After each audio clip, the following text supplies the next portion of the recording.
Welcome to our channel. నేను మీ వెంకట్. ఎవరైతే ప్రవీణ్ పగడాల మృతిపై చాలా అనుమానాలు వ్యక్తం అవుతున్నాయి, దీని గురించి మాట్లాడడానికి మనతో పాటు కొంతమంది ఉన్నారు. ఒకసారి అడిగి తెలుసుకుందాం. అన్న నమస్తే. ప్రవీణ్ పగడాల మృతిపై చాలా అనుమానాలు వ్యక్తం అవుతున్నాయి. ఇది హత్యనా లేదంటే రోడ్డు ప్రమాదమా? ఇది it's and pre plan murder. Actual చెప్పాలనంటే ఇది జరిగిన విజువల్స్, ఏదైతే టోల్ గేట్ దగ్గర నుంచి ఉన్న విజువల్స్ కానీ, అక్కడ జరిగిన యాక్సిడెంట్ జరిగిన సంఘటన ఏరియాలో ఉన్న విజువల్స్ చూసినప్పుడు ఇట్ ఈస్ వెరీ క్లియర్. ఎలాగనంటే ఇప్పుడు బండి మీద ఇన్ జనరల్ గా ఎవరు వెళ్తున్నా కూడా మన పక్కన స్పీడ్ గా ఏదైనా వెహికల్ వెళ్తే మనం డెఫినెట్ గా బెదురుతాం. ఇక్కడ జరిగింది ఏంటి, అన్ని హై స్పీడ్ లో వెహికల్ కొట్టి వెళ్ళిపోయింది. హిట్ అండ్ రన్ అంటారు దాన్ని. అది వెళ్ళిపోయిన వెంటనే ఇమ్మీడియట్ గా ఇంకో బండి వచ్చింది అక్కడ. ఇక్కడ ఈయన ఎప్పుడైతే తప్పిపోయాడు, అక్కడికి ఎప్పుడైతే ఈయన కింద డౌన్ వెళ్ళిపోయాడు. ఎందుకంటే ఆయన బండికి లైట్ లేదు, ఆయన బండికి టోల్ గేట్ దగ్గర లైట్ లేదు. టోల్ గేట్ దగ్గర లైట్ పగిలిపోయింది, అప్పటికే పగిలిపోయింది.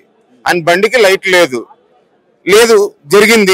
ఇక్కడ ఎప్పుడైతే హిట్ అండ్ రన్ జరిగిందో ఈ బండి ఎప్పుడు ఆబ్వియస్లీ అక్కడ డౌన్ ఉన్నప్పుడు పక్క వెళ్ళిపోతారు. ఎవరైనా సరే, ఎంత స్ట్రాంగ్ మ్యాన్ అయినా సరే వెళ్ళిపోతారు. అక్కడ కంట్రోల్ తప్పడం అన్నది సహజం. ఇమ్మీడియట్ గా అక్కడ డస్ట్ రైజ్ అవడము, అక్కడ ఒక బండి తోటి పాటు లైటింగ్ ఉన్న బండి వచ్చింది. From where that bloody bike came, అది ఫస్ట్ థింగ్. అది మనం పట్టించుకోవాలి. అది నో బడీస్ అంటే నేను ఎవరిని I'm not criticising any one, but the thing is అక్కడ జరిగిన సీన్ రీక్రియేట్ చేసుకుంటూ క్లియర్ గా విజువల్స్ అక్కడే ఉంది. అక్కడ ప్రవీణ్ అన్న బండికి ఆ లైటింగ్ లేదు. So from where other vehicle కి అక్కడ జరిగింది. ఆ మూమెంట్ లో ఏం జరిగింది అన్నది that should be identified by the police department. ఇప్పుడు ఈ ప్రవీణ్ పగడాల గారు మంచి వ్యక్తి, చాలా మంచి వ్యక్తి. అలాంటి వ్యక్తిని హత్య చేయాల్సిన అవసరం ఎవరికి ఉందంటారు? ఎందుకనంటే ప్రవీణ్ అన్న లాంటోడు చాలా అరుదు. నాకున్న ఈ స్పిరిచువల్ లైఫ్ లో, క్రిస్టియానిటీలోను నేను అనుభవించిన దాంట్లో బేసికల్ ఐఎమ్ అన్ మ్యూజిషియన్. నేను చూసిన దాంట్లో మొత్తం నాకు ఆంధ్ర తెలంగాణలో నేను అందరు మీటింగ్స్కి అటెండ్ అయిన వాడిని, బట్ నేను బయటకు లేను అంతే. బట్ ద థింగ్ ఏంటంటే హీఈస్ వండర్ఫుల్ పర్సన్. ఆయన వీడియోలు మీరు ఎప్పుడైనా చూడండి. He always teachers there is no religion. Christianity is not religion sir, it's and relation అంతే. దానికోసమే మేము పోకలాడుతున్నాం. క్రిస్టియానిటీ అన్నది అసలు బ్లడీ మతమే కాదు. అది క్రిస్టియానిటీ మతం కాదు. క్రిస్టియానిటీ మతం అని పూసారు. అలాగా ఎప్పుడు ఎవడో చేశాడు, కాన్స్టంటైన్ అని ఒక చక్రవర్తి, రోమా చక్రవర్తి చేసిన పని అది. మేము మతం కాదని బోధిస్తున్నాం. అయినా మనిషి కంటే మతం ముఖ్యమా? మతం కోసం మనుషులను చంపేసుకుంటామా? ఇదే విషయం ముస్లిమ్స్ జరిగిన, హిందూస్ జరిగినా కూడా ఇలాగే మాట్లాడతాం, బాధపడతాం. నా పర్సనల్ గా నేను ఎప్పుడు టీవీల ముందు కూర్చొని బాధపడి ఏడ్చిన రోజులు ఉన్నాయి. ఎవరినైనా చంపేసుకుంటా, ఆటోలు కొట్టుకుని మొన్న రీసెంట్ గా నరికేసుకుంటుంటే వాళ్ళని చూసి కూడా బాధపడిన మనసులు మావి. మేము ఒకరిని మాట అనం. మేము ఒకడు కొట్టినా కూడా తిట్టినా కూడా సరే బ్రదర్ గాడ్ బ్లెస్ అని చెప్పి వెళ్ళిపోయే తత్వం అది నేర్పించాడు యేసు ప్రభు. అది కనుక నేర్పించి ఉండకపోతే నెక్స్ట్ లెవెల్ ఉండేది situation. But we are not in to violence. ఎవరైతే ప్రవీణ్ పగడాల గారు సోమవారం రోజు నైట్ బుల్లెట్ బండి మీద నుంచి హైదరాబాద్ నుంచి రాజమహేంద్రవరం వరకు బైక్ మీద వెళ్ళాడా? Sir, he likes to travel on bikes. He's an software CEO. ఆయన Praveen Pagadala is not an ordinary person. అర్థమవుతుందా? Is not an ordinary person. And he's an software CEO. ఆయనకి కంపెనీస్ ఉన్నాయి. అంటే ఆయన టీవీలో చూసి నేర్చుకున్నది కదా. I have been to his house. నేను ఆయన ఇంటికి వెళ్ళాను. మా బావగారు సింగపూర్ లో ఉంటే ఆయన ఏదో పార్సల్ ఇమ్మంటే ఆయన సింగపూర్ కి, మా బావగారు అక్కడ బీబీటీసీకి వెళ్తుంటే సింగపూర్ కి, అక్కడికి వెళ్తున్నప్పుడు నేను ఆయన పర్సనల్ కలిసినప్పుడు చాలా మాటలు మాట్లాడాము. His intention is not religion. అందరూ ప్రేమ కలిగి ఉండాలి, మనం కూడా ప్రేమ కలిగి ఉండాలి, మనతో వాళ్ళందరిని కూడా ప్రేమించాలి. అతని మోటో అదే. ఏ రాజకీయ ఒత్తిళ్ళకి లేకుండా ఈ కేసుని ఏదన్నా దర్యాప్తు సంస్థకు ఒప్పజెప్పాలనుకుంటున్నారు మీరు? రాజకీయ ఒత్తిళ్ళు వద్దు, దర్యాప్తు సంస్థల గురించి కూడా కాదు సార్. ఒకటేంటంటే నెక్స్ట్ ఎపిసోడ్ లో హిందూస్ కి, ముస్లింస్ కి ఇలాంటివి జరగకుండా చూడండి, అది చాలు. నెక్స్ట్ ఎపిసోడ్ లో క్రిస్టియన్స్ కానీ, హిందూస్ కానీ, ముస్లింస్ కానీ ఇలాంటివి జరగకుండా ఉంటే చాలు. గవర్నమెంట్ దీనికోసం పనిచేస్తే చాలు. ఎవరికాడు వార్నింగ్లు ఇచ్చేయడమే సార్. ప్రాణం ఎంతసేపు తీసేయాలండి అంటే ఎవడకాడు వార్నింగ్లు ఇచ్చేయడమే, ఎవడకాడు స్టేట్మెంట్లు చేయడమే, ఎవడకాడు న్యూస్ ఛానల్లో కింద కామెడీలుగా పెట్టడమే. ఎవరు కామెడీలు చేయలేరు. తప్పు కదా అది. మీది ఏంటిది? ఇది మన భారతదేశం ఏంటి అసలు? కోట్ చేసిన తర్వాత మీ యూట్యూబ్ ఛానల్లో కింద చూడండి, వాటి కింద ఎంత వల్గర్ కామెంట్స్ ఉన్నాయో చూడండి. ఒక క్రిస్టియన్ అంటున్నాడా, ఒక హిందూ అంటున్నాడా చూడండి. చనిపోయాడు, సో డౌట్స్ ఉన్నాయని చెప్పి వీళ్ళు రైజ్ చేస్తే ఒకడు వచ్చి ఇష్టం వచ్చిన మాట్లాడతాడు. వాడు ఏమంటాడు, ఆ దేవుడి దగ్గర వెళ్ళిపోయాడు, మీరే చంపేసుకున్నారు. వై ఇవన్నీ ఎందుకు వస్తున్నాయి మీకు? అంటే ఒక మనిషి డెత్ ని మీరు రిజైజ్ చేస్తారంటే మీ మనసు ఎక్కడ ఉంది చూడండి ఒకసారి. అసలు యేసుప్రభు వచ్చింది దేనికోసం అండి? మనిషిని మరణం నుంచి తప్పించడానికి ఆయన సిలువ వేయబడ్డాడు. దాన్ని మీరు ఏకేనం చేస్తున్నారు, ఎగతాళి చేస్తున్నారు, వ్యంగ్యం చేస్తున్నారు. తిరిగి దానికి ఈ వ్యక్తి మీ గ్రంథాలు ఇలా ఉందిరా బాబు అని చెప్పి చూపిస్తే చివరికి ఈ స్థాయి దాకా పట్టుకుపోయారు మనిషిని. అంటే ఏం నేర్పుతుంది మతం అనేది? ఏం నేర్పుతుంది మనిషికి? బతకమని నేర్పుతుందా, చంపమని నేర్పుతుందా? ఎందుకు వచ్చినారు? క్రిస్టియానిటీ ఎప్పుడు చంపమని నేర్పలేదండి. అఫ్ కోర్స్ కొంతమంది రాజులు వాళ్ళు వీళ్ళు స్టేట్ స్పాన్సర్డ్ రిలీజన్ ఉంటే ఉండొచ్చు కాక, కానీ యేసు ప్రభు ఏనాడు హింసని ప్రోత్సహించలేదు. అందుకని ఇవాళ ఇన్ని వేల మంది వచ్చినా కూడా ఎక్కడ మీకు చిన్న ఇన్సిడెంట్ లేదు. మీరు చూడండి, ఎక్కడ మెటల్ డిటెక్టర్స్ ఉన్నాయా, ఎక్కడ చెక్ చేస్తున్నాడా? ఎందుకు జరుగుతుంది? మీరు అదే వేరే మత స్థలాలకు పోవాలంటే అక్కడ చాలా రెస్ట్రిక్షన్స్ ఉంటాయి. Government they take it as a very sensitive issue అది. బట్ ఇక్కడ అట్లాంటిది లేదు. Everybody they are rejoicing. అంటే ఈయన ప్రాణత్యాగం వల్ల దేవుడికి మహిమ కలిగిందని వీళ్ళు అంటున్నారు. వాళ్ళు ఏమన్నారు, మేము చంపి వాడికి మహిమ తెచ్చామని వాళ్ళు అంటున్నారు. చనిపోయి వీళ్ళు మహిమ తెచ్చారు దేవుడికి, వాళ్ళేమో చంపి మా దేవుడు గొప్పడు అన్నాడు. ఎక్కడుంది మరి మతమా, ఆధ్యాత్మికత, మనుషులా, మరి దెయ్యాలా? ఒక మాట ఒకటే క్రైస్తవ సమాజం తరపు నుంచి చెప్పే మాట ఏంటనంటే, మాకు ఎవరితోటి భేదాలు లేవు, భేదాలు ఉండవు. మేము ముస్లిమ్స్ని ప్రేమిస్తాము, మాకు మతం అన్న పేరు తెలియదు కాబట్టి మేము అందరినీ ప్రేమిస్తాం. ఒకే ఒక మాట ప్రతి ఒక్కరు గుర్తుపెట్టుకోవాల్సింది ఏంటంటే, ఈ రోజున ప్రవీణ్ పగడాల గారిని చంపేశారు. చంపేసి యాక్చువల్గా చెప్పాలి ఓపెన్ గా అంటే తప్పు చేశారు. ఇప్పుడు ఇది ఏమైపోయింది? ఇప్పుడు వరకు సైలెంట్ గా ఉన్నారు అందరూ.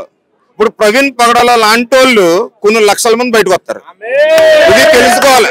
ఇక్కడ ఇలాంటి చీప్ పనులు మానేయండి దయచేసి. చీప్ పనులు మానేసి చంపుకోవడాలు అన్నది మానేసి ఒకడొకడు ప్రేమగా బతకండి రా నాయన, ఎందుకు వచ్చిన బతికినంత కాలం సస్తే ప్రవీణ్ పగడాల లాగా చచ్చిపోవాలి. ఇంతమంది సంబంధం లేదు, వద్దు చప్పట్లొద్దు. దయచేసి ఒక మాట గమనించాలి ఏంటంటే, ప్రవీణ్ పగడాల గారు వ్యక్తిగతంగా చాలా మందికి తెలియదు, ఎవరితోటి పెద్ద అంత రేప ఆయనకి ఎవరికీ లేదు. హీఈస్ ఇంటూ మీడియా అంతే. కానీ ఈ రోజు ఇంతమంది జనం రావడానికి గల కారణం ఏంటంటే just because of love. That is Christ love. We follow the love of Christ. We are the followers of Christ. We are not Christians, we are the followers of Christ. Christianity is not at all a religion, it's a relation. ఇది మేము పాటిస్తున్నాం కాబట్టి ఈ రోజు ఇంత cool గా ఉంది story. ఇంత cool గా ఉంది, ఇంతే కూల్ గా ఉంటాం. ఎంతమందిని చంపేసినా అసలు చంపుతుంటే వస్తుంది problem.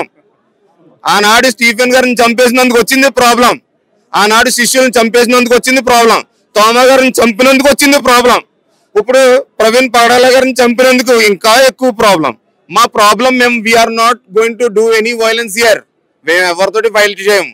We only pray to the God who is most powerful. అర్థమవుతుందా? సంఘం ఏకంగా కూడి ఎక్కడైతే ప్రార్థిస్తుందో అక్కడ పునాదులు కదిలితే we are going to do it. మేము ప్రార్థిస్తాం అంతే. ప్రార్థనతో మేము చేస్తాం. మాకు అందరూ కావాలి. భారతదేశంలో ఉన్న వాళ్ళు అందరూ బాగుండాలి, అందరూ క్షేమంగా ఉండాలి, ప్రేమ కలిగి ఉండాలి. ఇలా ఒకరినొకరు చంపుకోకండి దయచేసి. ఇలా చంపుకోవడం వల్ల వచ్చి ఆనందం ఏమీ లేదు. కానీ ఇప్పుడు చంపినోడు కూడా బాధపడుతూ ఉంటాడు, లోపల ఉంటది బాధ. చంపినోడు కూడా బాధ ఉంటది. ఆడు ఎంత మృగమైన ఏదో ఒక రోజున మార్పైతే రావాలి, వాడికి కూడా చావు అనేది ఉంటది. మేము అలా చావాలని కోరుకోం. మేము అలా చావాలని కోరుకోం. మా తరపు నుంచి మేము మాట్లాడేది ఏంటంటే, మాటలు కూడా రావట్లేదు మాట్లాడటానికి. ఒకటే మాట, మాకు మతం అన్నది తెలీదు, మాకు ప్రేమే తెలుసు. ఈ ప్రేమతోటే బతుకుతున్నాము, ఈ ప్రేమతోటే చచ్చిపోతాం. Thank you. తప్పు చేయడం అని నేర్పించలేదు, ఒకడిని ప్రేమం చేయని నేర్పించింది. మాది నిన్ను వల్ల నీ పొరుగుని ప్రేమించని ఈ ఒక్క మాటనే ఇంతమందిని ఇచ్చేసింది. ఆయన ప్రేమించింది కాబట్టి ఇంతమంది వచ్చారు. లేకపోతే ఆయన నిజమైన క్రైస్తవ లేకపోతే ఎవరు రాకపోతుండే. దేవుడు న్యాయం చేసే దేవుడు, ఆయన తప్పుడిని వెతికేది ఇది కాదు. ప్రేమించే దేవుడు, క్షమించే దేవుడు. ఈ రోజు ఇలా ఉన్నారు ప్రతి ఒక్క మనిషి అంటే దేవుడు నేర్పించిన ఒక ప్రేమ. తనకు తాను తగ్గించుకోండి, మమ్మల్ని హెచ్చించడానికి ఈ లోకానికి వచ్చిండండి. ఎక్కడ మాసిపోతారో, ఎక్కడ పురుగులతో ఉన్నారో వాళ్ళని ప్రేమించి వెతికిన దేవుడు. అది మాకు నేర్పించింది మా బైబిల్. దేవుడు ఎలాంటివాడు అంటే ప్రతి ఒక్కరిని క్షమించేవాడు. ఇప్పుడు చంపింది కదా, ఆయనకు తెలుసు, ఆయన హృదయాన్ని ఫస్ట్ ఆయన పట్టిస్తుంది, నువ్వు చేసావు ఈ ద్రోహం అని. ఆయన ఎప్పుడు దేవుణ్ణి తెలుసుకొని నిలబడతాడో ఆయన పాపము క్షమింపబడుతుంది, లేదంటే ఆయన క్షమింపడానికి అర్హుడు కాదు. సో దేవుడు ప్రేమని నేర్పించింది కాబట్టి ఇక్కడ ప్రతి ఒక్కరు నిలబడ్డారు. ప్రేమ మా దగ్గర లేకపోతే ఇప్పటి వరకు ఎన్ని గొడవలో ఎంత ప్రాణాలు పోతుండేనో, ఎంత మంది నశించిపోతుండేనో. అది కాదు క్రైస్తవం అంటే. ప్రేమ ఉంది. నీకేమైనా బాధ ఉంటే నిన్ను గురించి మనం ఆర్థికంగా సహాయం చేయకపోతే ప్రార్థించి మొలకరించి ప్రార్థిస్తాం, దేవుడా ఆయనను సహాయం చేయి. ఇది మనకు నేర్పించిన బోధం అనేది. అన్న వాళ్ళంటే ఇంకా గొప్ప గొప్ప సేవకులు లేస్తారు. ఇది దేవుడు వచ్చే సమయం. ఇది ఆయనకి, ఆయన కుటుంబానికి ద్రోహం కాదు, ఆశీర్వాదం. ఈ డైరెక్ట్ పరలోకంలో ఆయన ఉన్నాడు, ఆయన దేవుడితో మాట్లాడుతున్నాడు. ఎందుకు? దేవుడి కోసం హతసాక్షి ఉన్నాడు. ఇది అందరికీ దొరకదండి, చాలా తక్కువ మందికి. దేవుడి ప్రేమని తనకు తను త్యాగం చేసుకుని ఎవరు లోకంలో దేవుడి కోసం నిలబడతారో ఆయనకు మాత్రం ఉంటది. ఎవరు ఏ సహోదరు ఇలా చేశారో వాళ్ళందరికి కోరేది ఒకటే, ఎవరి మీద, ఏ క్రైస్తవం మీద, ఏ సంఘం మీద మీరు దాడి చేయకండి, మీకు రైట్స్ లేవు. ఆనాడు సీమోను దేవుడిని పట్టుకొని వెళ్ళే సమయంలో వచ్చినప్పుడు, దేవుడా నా దగ్గర కత్తి ఉంది, నేను వీళ్ళని చంపను అంటప్పుడు దేవుడు ఒక మాట అంటాడు, నువ్వు చంపేది కాదు, నేను అనుకుంటే నా దేవుడు నా దూతల్ని పంపియాడా? నా తండ్రి అనుకుంటే ఈ రోజు ఏమైనా చేయగలడు. ఒక్క మాటతో, నోటి మాటతో భూమి ఆకాశాన్ని సృజించినండి ఆయన. ఇది కొట్టలేరా? రెప్ప కనుపు రెప్ప కొట్టక ముందే చంపేస్తాడు. ఆయన దగ్గర లేదు.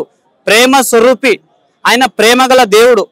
అదిగా ఇది చెప్పేదేమంటే న్యాయం కావాలి. ఎవరినైనా నువ్వు తాగకనడం తప్ప, నువ్వు తిరుగుబోతు ఉండకనడం తప్ప, నువ్వు మంచిగా ఉండడం తప్ప, ఇది క్రైస్తవం దగ్గర ఉన్నది. ఎంతో మంది తాగి నశించిపోతున్నారు, వాళ్ళని మార్చాలనే ఈ ప్రభు కిందికి వచ్చింది. ఒకసారి మీరు చూడండి, మెట్రో నుంచి ఇక్కడ కింది దాకా ఎంతో మంది అన్నం లేక ఉన్నారు. వాళ్ళంటి వాళ్ళని పోషించే వాళ్ళు తప్ప, బట్టలు లేదని బట్టలు చేయడం తప్ప. తెలుసుకోవాలి. నువ్వు తెలుసుకోకుండా రోషంగా పోతున్నావు అంటే అది నీకే నష్టము. నువ్వు ఫస్ట్ ఆలోచించు, నిల్చో. నేను